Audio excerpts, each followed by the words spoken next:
పరీక్షిత్తుతో శుకమహర్షి ఇలా చెప్తున్నాడు. అప్పటిదాకా ఈ వర్షం అజనాభ వర్షం అనే పేర ఉండేది. భరతుని నుండి భరతుడు పరిపాలించడం చేత భారతవర్షము అనే పేరు పొందింది. ఆ భరతుడు తన పూర్వులు పరిపాలించినట్లే శ్రీహరి దయకు పాత్రుడై ప్రజలు ప్రశంసించేటట్లు సత్కర్మాచరణ చేస్తూ ప్రజలను పరిపాలించాడు.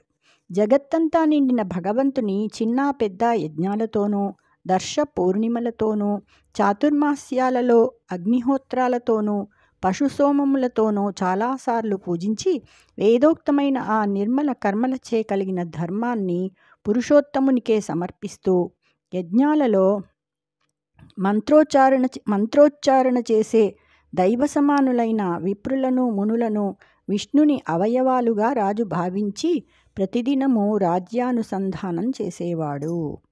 ఈ రీతి కర్మసిద్ధుల నారయనత్యంత శుద్ధమగు చిత్తముతో నారాచపట్టి భరతుడు దారుని పాలించెనధిక ధర్మాన్వితుడై.